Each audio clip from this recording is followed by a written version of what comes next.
Provincial Director of, as our guest speaker, our guest briefer for today is the Provincial Director of Rizal Police Provincial Office.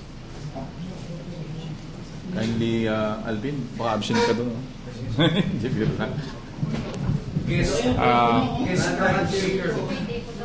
The Provincial Director of Rizal Police Senior Superintendent Joel Balba. Joel.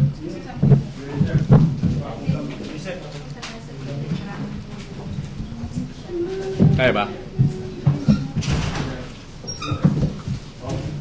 Hindi kita pala rito yung tungkol.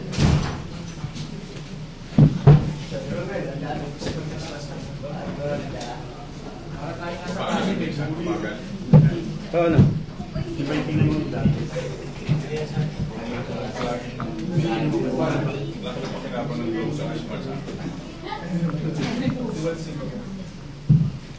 Sir, to live na ba ako?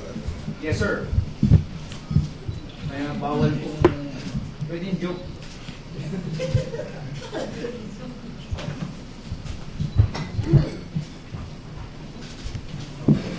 Ladies and gentlemen of the press, good morning. I am Police Senior Superintendent Bernabe Mendoza Balba, the Provincial Director of Rizal Police Provincial Office. This morning, I'm going to brief you on the Operation Lambat Sibat that is being implemented in Rizal Province and some of our operational and significant accomplishment and other administrative accomplishments. As you all know, the province of Rizal is just near Metro Manila, and it is a fast-developing province, and it demands an active response from our police personnel. We are in charge of giving security to a lot of people, establishments, and critical infrastructures. So the advent of the Oplan Lambat Sibat that is introduced in Calabar Zone, especially in the province of Rizal, is being used by the police officers as an effective strategy in the reduction of crimes. And this strategy involves and focus on 6 focus crimes of murder, homicide, robbery, theft, carnapping, and motor napping. For our crime stat, Rizal Police Provincial Office have registered a reduction of 8 incidents on 6 focus crimes, comparing the period of the first quarter with 417 cases, and on the second quarter with 409 cases. So the remarkable decrease is noted in crimes on murder, homicide, carnapping, and motor napping, although we still have a very slight increase on crimes against property. For our Lambat operations, on the campaign against loose firearms, we have accounted for a total of 175 loose firearms, and out of that 175, 44 are considered high-powered and 131 low-powered, with 157 persons arrested. On impounded vehicle, we have impounded a total of 110 combined motor vehicle and motorcycle, and those vehicles were involved also in crime incidents. As to carnapping and motor napping, as one of the problems in our society, Rizal Police Provincial Office has accounted for a total of 28 carnapping person arrested and 12 motor nappers or motorcycle theft persons arrested. On our campaign against wanted person, from January to date, we have accounted for a total of 859 wanted person. And out of that 859, 104 of those included in the top 10 most wanted person. And 55 are also included, which belongs to the other wanted person. On our campaign against illegal drugs, you have noted in the presentation that we have arrested a total of 1,081 drug personalities. And we have seized about 1,000 grams of marijuana and 242 grams of shabu with a total value of 3 million. Still, in our campaign against illegal drugs, we know that we have a problem in illegal drugs.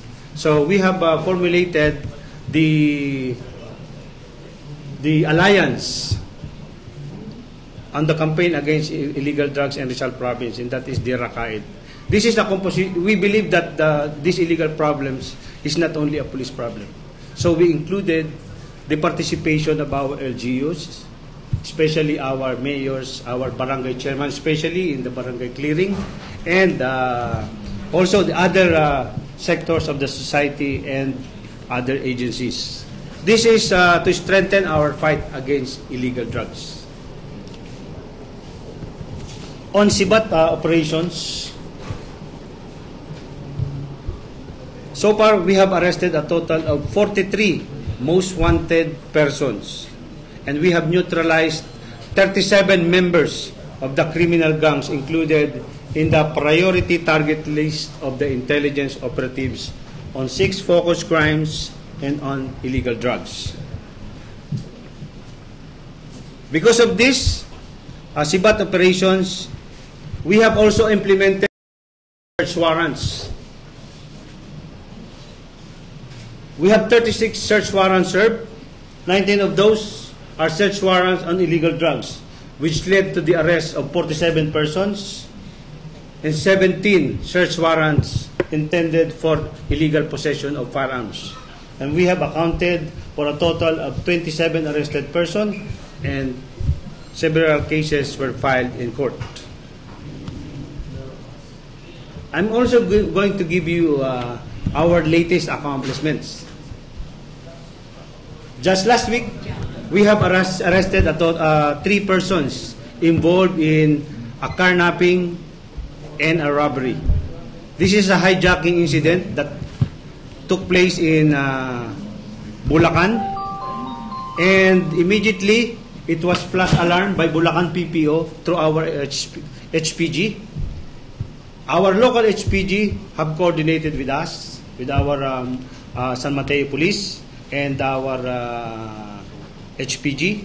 So in the process, they saw the said truck, which led to the arrest of the 3 suspects.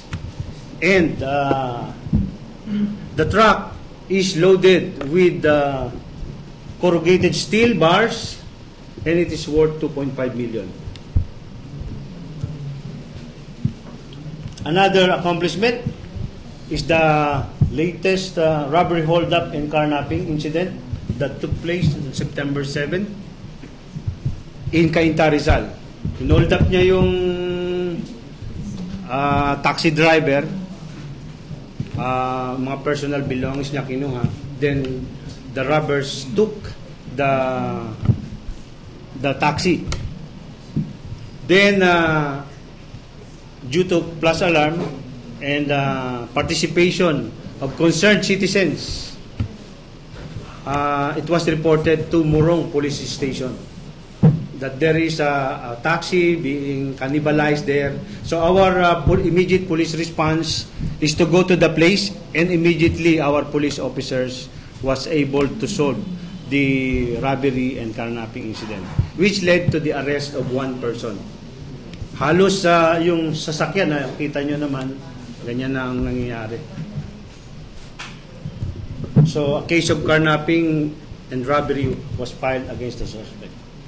Then another latest accomplishment is the solution of murder case of a 10-year-old female student in Tanay, Rizal. I think it was mentioned already in in the TV that that incident took place.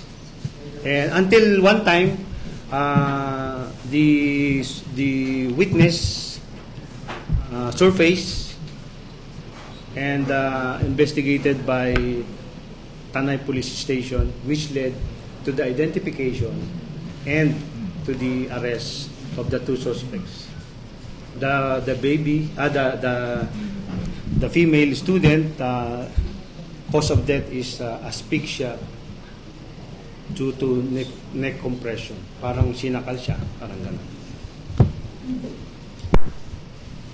And yung dalawa na nahuli, they are found to have a criminal record.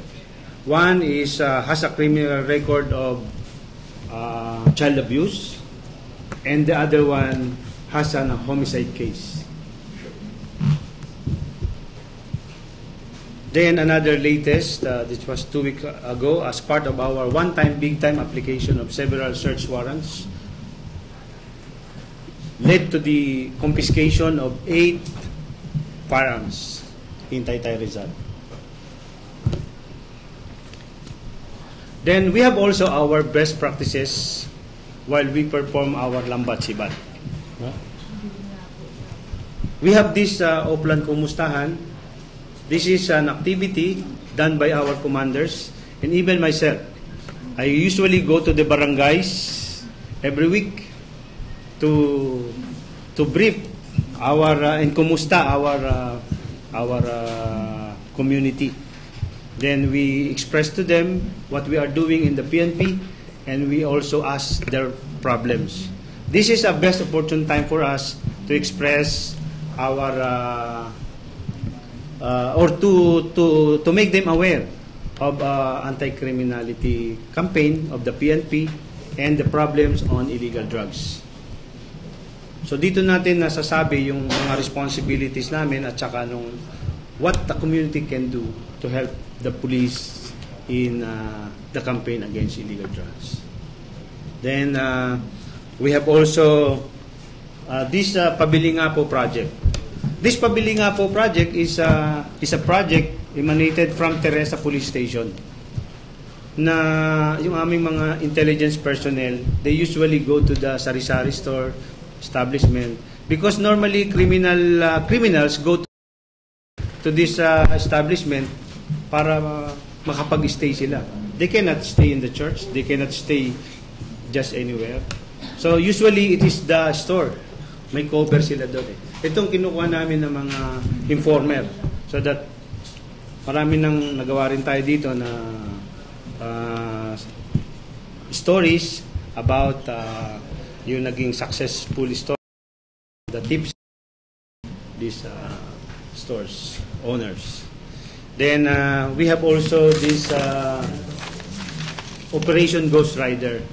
The Operation Ghost Rider is launched by Rizal PPO to address the problems on carnapping and motor napping. So usually we give information materials to our constituents, even to the establishments. Sometimes nga binibigay namin to sa mga may-ari ng mga establishments para pamigay din nila. And we also make posters doon sa nakikita ng tao. Kasi yung mga motorsiklo ay talagang napakadaling nakawin. Then another is we have a checkpoint operation. As part of our lambat, we have noticed na yung mga carnapping incidents nangyayari during this time based on our crime clock. The 10 in the evening to 5 in the morning. So we strengthen our checkpoint visibility and oplansita during this time. So yun ang aming 10-5 modified checkpoint operations. And another one is the mandatory fixed visibility point. Normally, yung mga mobile namin and our police officers, meron kaming fixed visibility where people can see them when they go to their work, to the schools, and when they come back. So this is a 6 to 8 program in the morning and another 6 to 8 visibility mandatory during afternoon. Then you know the Rizal Province very prone din kami sa mga floods. Kaya meron din kami ginawa mga Project Lifeline. It was seen by several media then. We make our own boat. This is done by our personnel, taken from styrofoam. So binuo nila, and we bought a motor courtesy of our friends. Then we use that during calamities, especially in the areas of Cainta, Taytay, Antipolo. Yun yung mga actual operations na ginagawa natin. Kasi mas matibay ito kaysa yung rubber boat. Nalaki na ano namin. Then we have also our administrative accomplishments. For the deployment of personnel, in adherence to 5% 95 deployment ratio of the PNP personnel initially at the PPO level, I have already downloaded 40 personnel to our stations, and those police officers performing administrative duties at the provincial headquarters are also given an extra patrol duties to support the police station kung saan yung crime stat nila ay medyo mas mataas at that particular time. So meron silang extra duties for another 3 hours in two groups. So they rotate. And we have also an available personnel deployable personnel ready just in case we are directed. I think that is the 95% of the 5% of the total strength.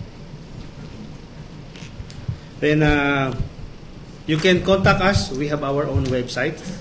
We have our own website running, and we have created also our Twitter account, and we have our Facebook. The purpose of this is not only to give awareness to the public, but also to give their positive and negative comments so that we can improve more the services given to us. Then, while we are busy pushing our people in the streets, we are also making facility development as part of our administrative accomplishment through the help of our local government executives and some of our friends. So these are the improvements we made because we want to have a better workplace for our personnel. So for our assessment, going back to Lambat Sibat. So the Lambat Sibat is being implemented in the whole province of Rizal and the whole of Calabarzon actually. And it is a very effective strategy and a tool in reducing crime and in managing police operations. As the crime dictates what the police is doing, we are also depende sa trend, and we also apply an appropriate police interventions. Police intervention includes checkpoints, oplansita, visibility, or using another quad stop like giving public awareness to the people, giving education materials, and gaining support from the people. So whatever intervention, kung anong problema, yun ang ginagawa ng ating true Lambat Sibat approach. Then this is our also assessment in this Lambat Sibat. No? It does not only improve the systems and procedures of the PNP organization, but also it identifies accountability to PNP personnel whenever a crime occurred. So if we continue to adhere to the Patrol 101 introduced by our Chief PNP, Police Director General Ricardo Marquez, we will not only improve in our police visibility, we will not only reduce crimes, but we will also eliminate the fear of the people, the feeling of fear of crimes. So that ends my short briefing, and I am ready to answer your question to the best that I can. Sir, update Yes, sir. po dun sa kay Sunin Boy ba yun? Yung sa Mascolados. Kay Uso. Opo, opo.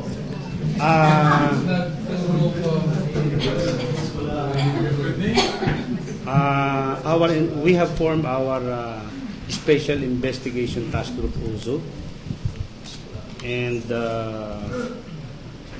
we have looked the A to Z of CCTV to help to aid us in the investigation, and we have a close coordination with the family to give us leads. Our investigators and detectives up whatever yung sabihin nila, and we, as part of the investigation process, we also conduct interviews, inquiries doon sa mga possible na makatulong doon sa case, like yung mga kasama nila sa trabaho, family members and friends. As of now, we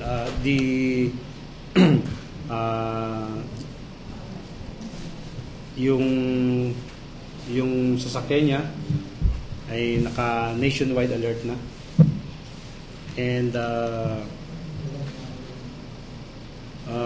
police authorities, especially our investigators, are still looking for that car na we believe na makapag-lead us to the solution of this crime. Sir, pero anong angle po yung carjacking talaga o those are the angles na tinitingnan natin. Would it be carnapping? Would it be sa personal life ng subject? particularly in love triangle, sir, or sa business, sa trabaho? Doon Yeah, sa personal angle, sir. Yun ang aming mga considerations. But we cannot say that as of now, because we only depend on the evidence we have collected. So we cannot conclude. But you will be the first one to know, just in case of development of that. Sir, in connection with that, Yes. sir, may intervention ba tayo sa oil spill? Ano nangyari? Sa Taytay, Yung oil spill, merong the province of Rizal, there is a right office for that, like yung Provincial Disaster and Reduction Management Office. And the Philippine Coast Guard is helping, and we are our capacity as police officers. so in what way, particular po na Ang tulong namin, security? mga ganun, security, yung normal patrol pa rin namin. Unless we are given a special task or assistance, then we always give whatever help that we can extend. Sir, pero yung posibleng sa Bananason na sa jurisdiction ng BDN sa I believe so. And I think it is still under investigation. Nasa cleaning up pa yata sila until now. Sir, yung presentation nyo kanina ay maraming bali. Opo. Anong saan ba ginagamit yun? Is it from an agency or a group of armed men? The last one in Taytay, I think they are involved in yung gumagawa ng backyard repair, mga ganun. Mga gunsmith. Gunsmith hindi gumagawa ng bali. No. Nagre-repair lang ako. So the guns do not belong to be persons na nahuli or Karamihan paltik. hindi naman sila involved sa I think politic, bakit walang illegal activity na naka-connect to? Wala pa kami makita so far. Yun lang ang report. So we immediately through our police station in Taytay, yung police response yung ginawa nila is to apply for search warrant.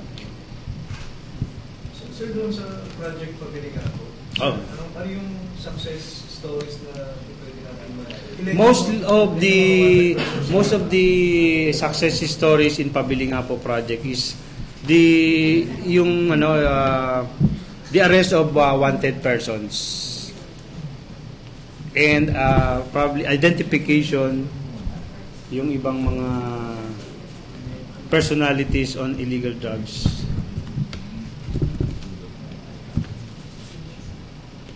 Sir, record kayo ng 8 or 1.91% Decrease. sa crime. Yeah. Isn't it Too small. too small? Lambat-sibat is a process. It is a continuing process. So, ang focus naman dito is, just in case na there is a problem, ano yung solution na i-offer mo. Then the following week, you will be re-evaluated at titingnan nila kung ang iyong intervention ay effective or not. Then if it is not effective, you have to adjust. And so far, sir, anong adjustments natin para mapataas yung 1.91%? I think we will concentrate on the crimes against property. And although that is part of the statistics, there are also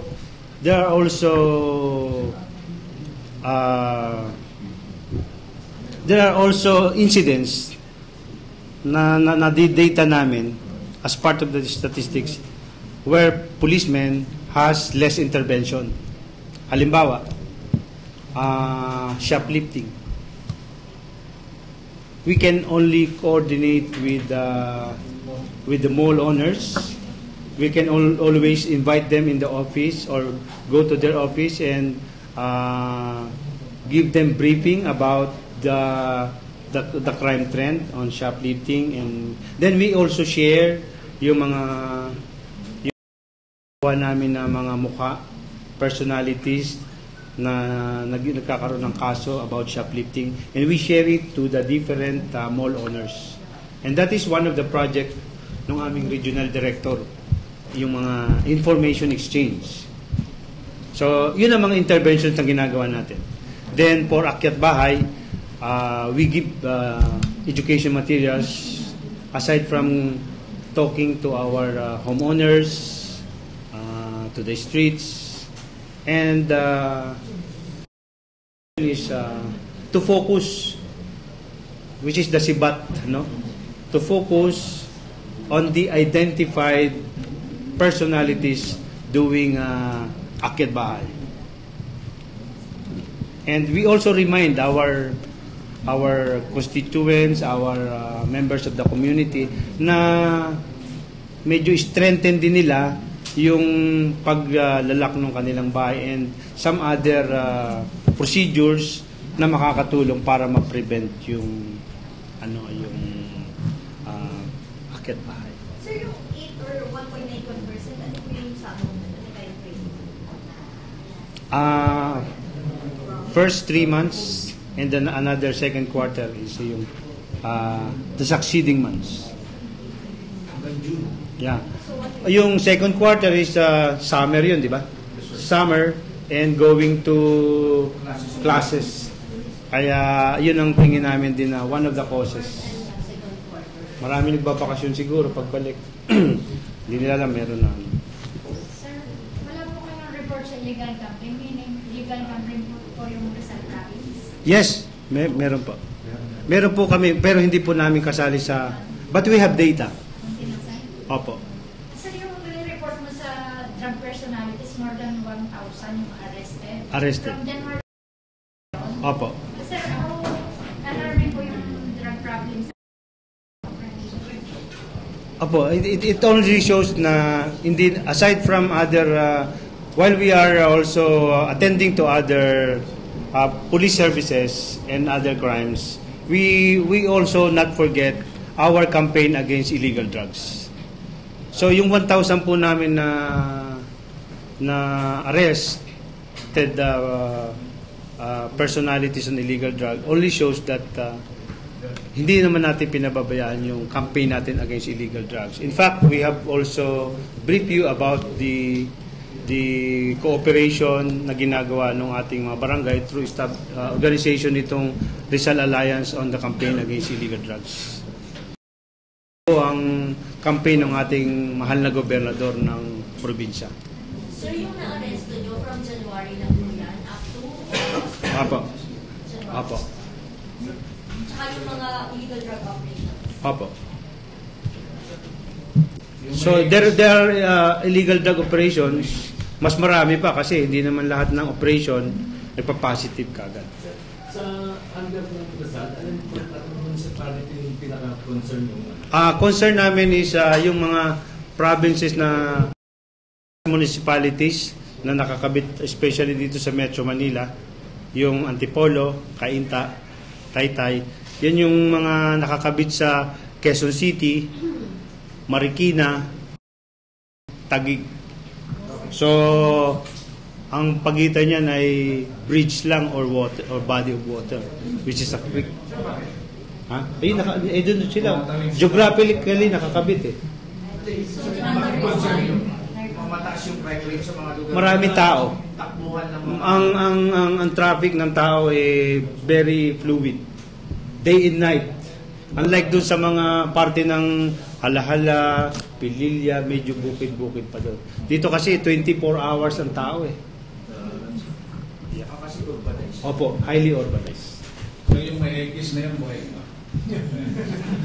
Buhay o yan. Buhay pa. Ang ibig sabihin lang namin dyan, po na-arrest po. Maraming tawa. Hindi po. Yes, sir. Yeah, meron din po kaming concern about the internal security operations. No? Alam niyo naman yung probinsya namin na meron din kami mga mountainous area. So, we have the boundary of Bulacan and Quezon. So, but we have our close coordination with the armed forces of the Philippines. In fact, we have a monthly meeting on our joint public security center, no, committee, kung saan meron kaming monthly exchanges of information and concern. And we have also joint operations being conducted by our public safety company with the Philippine Army, especially the 88th and IB. So meron din po tayong mga effort about internal security operation. In fact, 2 months ago, we have declared with the joint public safety center and the province of Rizal as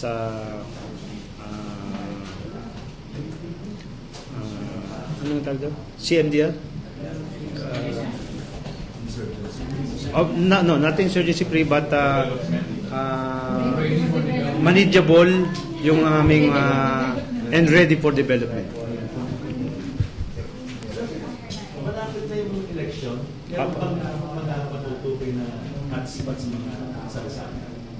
So far, wala pa naman. Wala pa. Mga funds, may wala pa ba kayo? Wala naman kaming namomonitor po ngayon.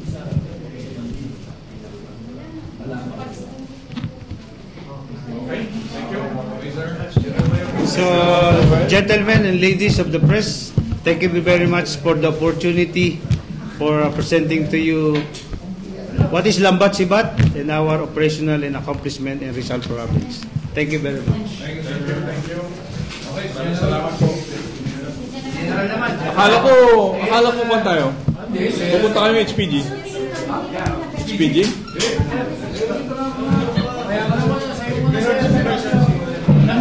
SPG? Ano SPG kayo? Ano meron? Tawa na kami kayo kunapon. Ano meron sa akin? Wala naman. Ano? Wala. Thank you. Hindi mo yung 500 peso bill na pinamigay. Na-investigan daw niya sa PNP. Oo, sir. Okay. Babayad. Quiet.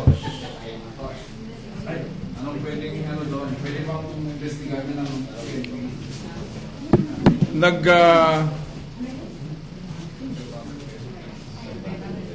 Tinanong ko ang director ng QCPD tsaka director ng Southern Police District. Dinirect na nila yung mga stations para mag-conduct ng investigation and validation. Bakit si PDN SPD? Sir, bakit? QCPD because sa batasan. SPD because Senate.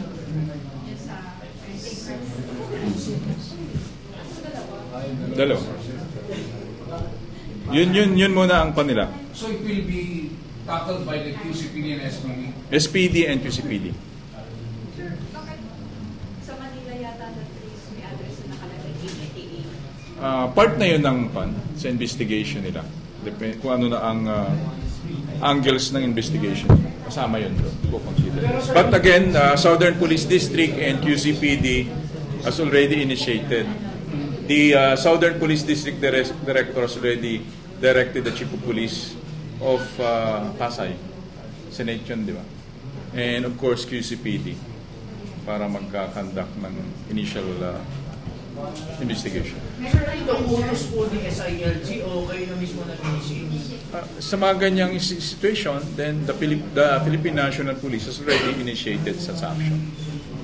So, na-confiscate nyo na yung mga sample ng fake 500 bills? Sa ngayon, wala pang information sa ground, but kailangan yun as part of the evidence. So hindi na kailangan ng CIDG to kami? So, local muna ang mag-i-initiate. As already communicated to the Southern Police and QCPD. Sir, pero ang bottom line ito, clearly political to. Titingnan natin kung ano, as a part ng Philippine National Police, sa law enforcement side kami, if there is any violation of the law. Ano nga ba sir ang violation? Yun ang isa sa titingnan natin. Well, titingnan natin kung ano ang violation as regards sa criminal aspects or any other aspects. Sir, to what extent yung gagawin yung investigation right now? Interview kayo ng mga tao from political parties? Sabi ko nga is criminal aspect yan. One is the evidence, of course, and then those people who receive it. Criminal aspect tayo. May lead na po kayo, sir. Sino po yun? Wala pa. Sisimula pa lang. Simula pa. Sir, pwedeng makikaso doon sa criminal aspect na sakaling nagkaroon na tayo ng magandang. Yun din ang tinitingnan ngayon kung ano pa. Kailangan muna natin yung ebidensya, of course, plus statement ng mga tao nakatanggap. So, hinihikayat natin yung mga nakatanggap. Magbigay sila information na we will direct the investigators to go to them. Wala akong, sa ngayon wala pa kami information. Lumabas lang yan kahapon and nagsisimula pa lang ngayon ang investigation. Kasi lumalabas doon sa nakasulat na kunin ang pera pero iba ang isulat sa boto o konsulada na apparently sir nagsalita talaga naman sa mga nakaraan si Vice President B.T. License. So pwede ba natin bang tumahan yung investigation natin? Direkta na agad doon. Ang trabaho ng police is for purely law enforcement. We will determine kung anong merong criminal aspect doon. Yun lang ang bottom line.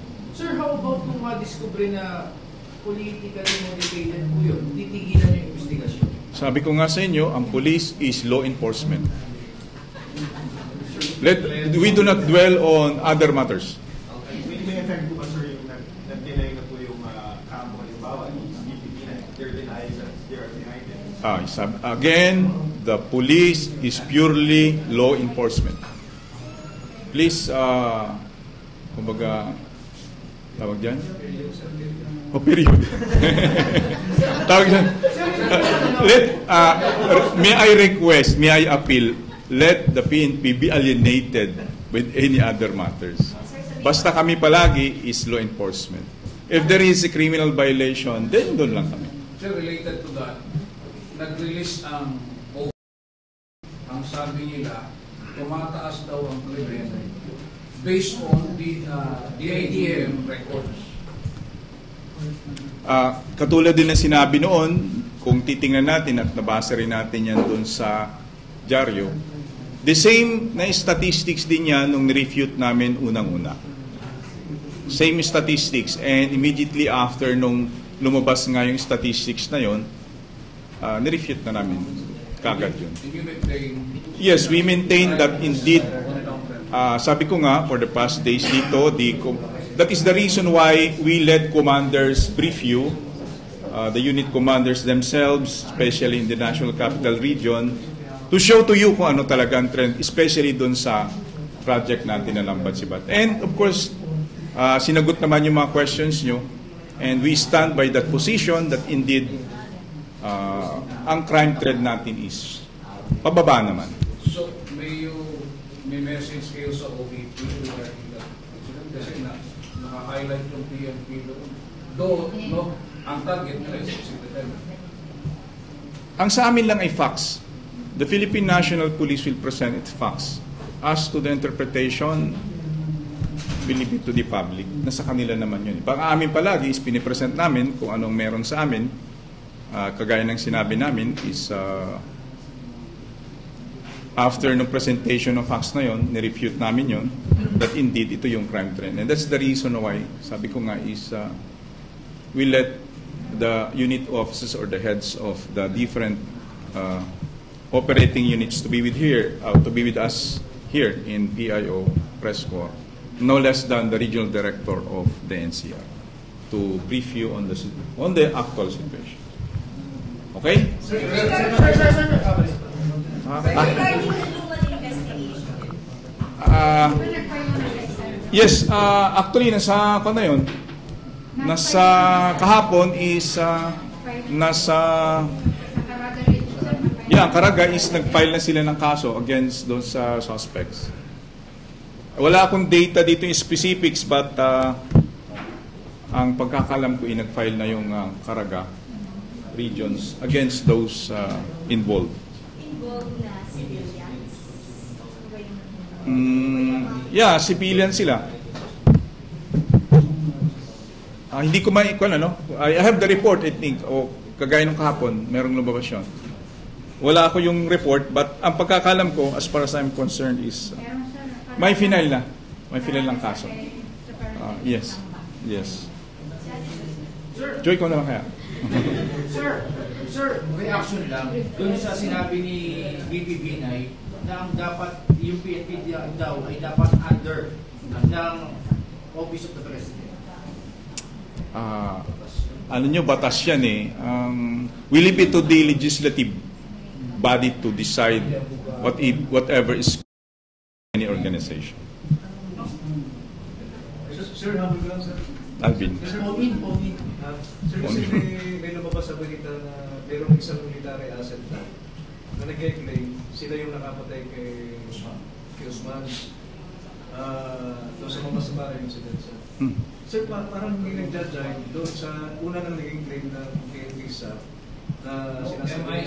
MI ang nag-claim na pinatay nila si Usman. O yung MI.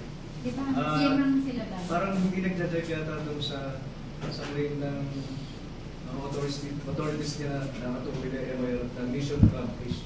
Parang claim ng credit. Nabasa ko rin niya, Alvin. Sabi ng military asset, sila talaga nakapatay. Anong reaction ng anybody can pose a claim or statement, but of course, when you assert something, you have to prove it.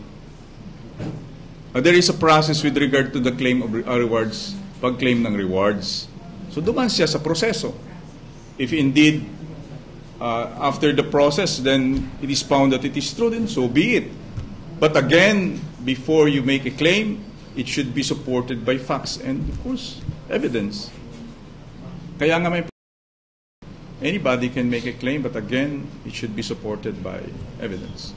Sir, we're going to do a follow-up. I mean, a re-investigation dun sa mga kasama nyo. Considering na Pangulo na mismo nagsabi ng mga new leads, there may be another version of the truth. Ano po yung instructions sa PNP? Sa ngayon, wala pa naman. Wala namang, sa side namin is wala pa doon sa mga level na ganun. Sa ngayon, ang focus natin is more on law enforcement muna.